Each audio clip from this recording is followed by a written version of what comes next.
I don't know for you, but for me this morning was pretty hard to get up. Small, I'm sure you can see this on screen. Just the good thing is, you look way taller than me, David. And the true story is you're way older as well. But I was trying to see what kind of shirt I will wear for you, and I saw this T-shirt, and this T-shirt is all about I think about you. We are the mentors here. We're the people who are trying to help you to empower you. But the true story is, you are our heroes.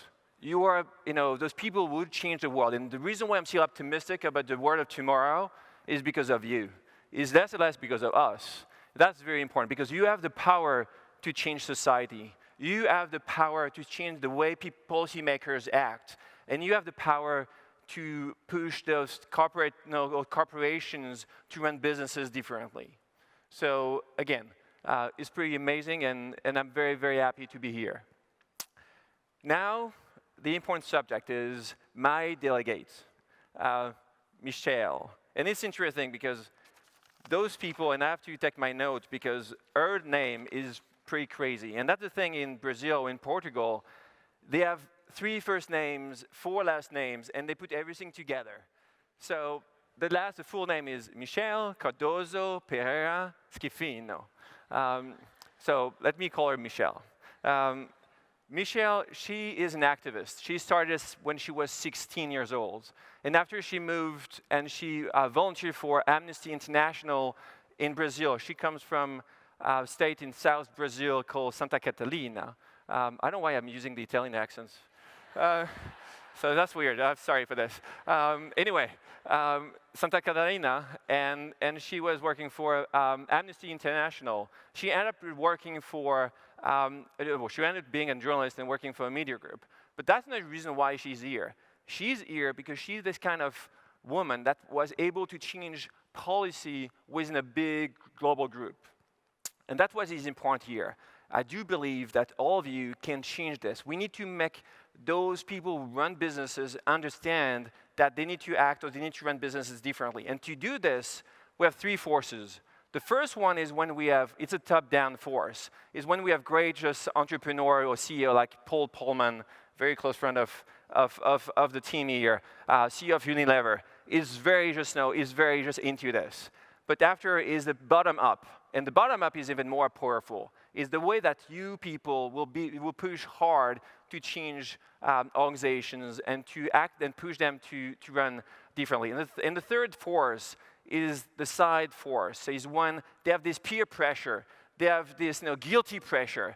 They have to act differently because everyone will just look at them and will say, guys, it's not the best way to do now. You need to change the way we run your business. And that's what we have seen, and that's what she does. So, Michelle, and we have made a bet before this. I know it's hard for you, but coming from Brazil, you need to dance samba, right? Right? Right or not?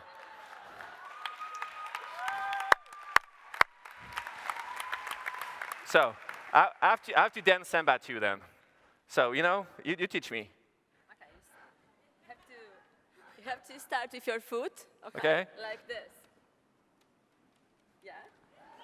And then it comes up, yeah. And you okay, nice. You are my hero. Oh, that's... Yeah, that's another one. You use your arms, and you're looking like a carnival girl. Okay, come here. My hero. Thank you. Thank you.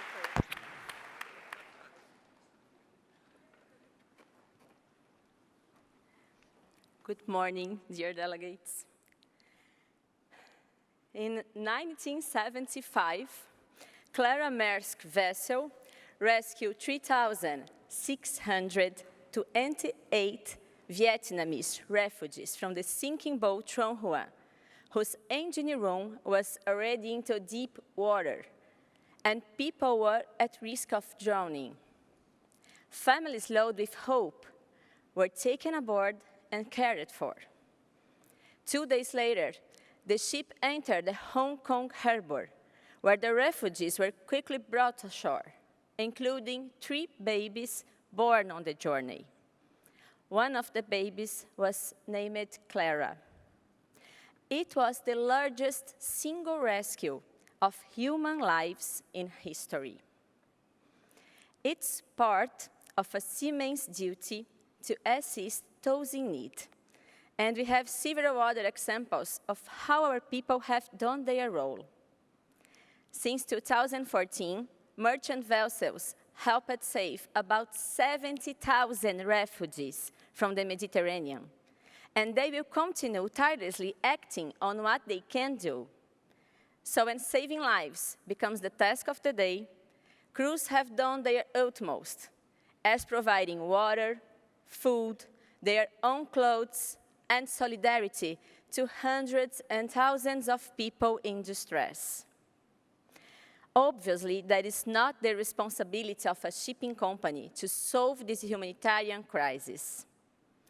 Cargo vessels are not prepared for participating in large rescue missions, and there are a lot of worries related to such operations, especially regarding security and health from the crews involved. We also lose money and time when we are on a mission. We are not interested in making our journey longer or more expensive. Of course not. No one is interested, right? Including our customers and shareholders. But we are talking about lives. There's a fundamental point here, and it's called humanity. Both as a company and as individuals, we have the duty to respect human rights. Remember the picture of Alan Kurdi, the Syrian boy who had drowned, found ashore, apparently asleep. The road's heart broke.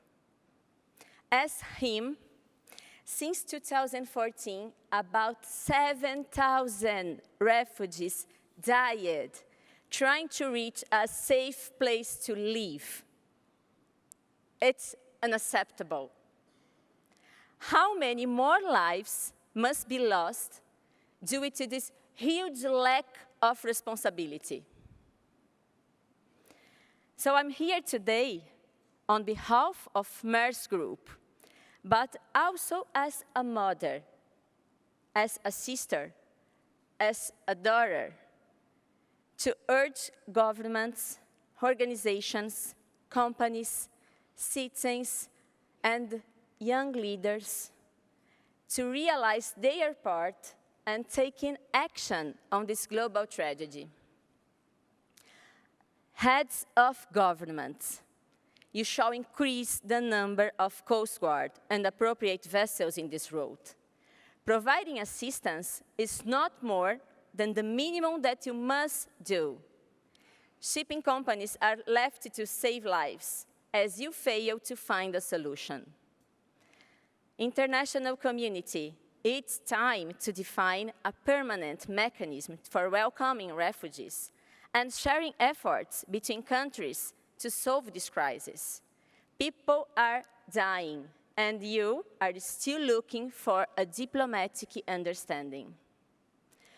Private sector, you need to find a way to collaborate as receiving and facilitating the inclusion of migrants in labor and offering opportunities for education.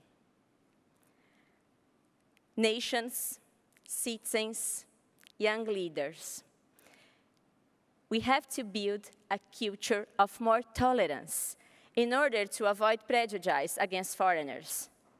It takes time, but it's also an opportunity to encourage and practice the solidarity. Remember that immigrants in the United States were the more expressive leaders in driving economy of the 21st century. Companies as Apple, Google, McDonald's, Walt Disney, and many others were founded by them and their families. So, as a result of a more effective international policy to open minds, hearts, and borders to migrants, we can also open opportunities for economic growth, equality, tolerance, and of course, respect for the human lives. There are no borders for goods. There are no borders for business. There must be no borders for humanity. Thank you.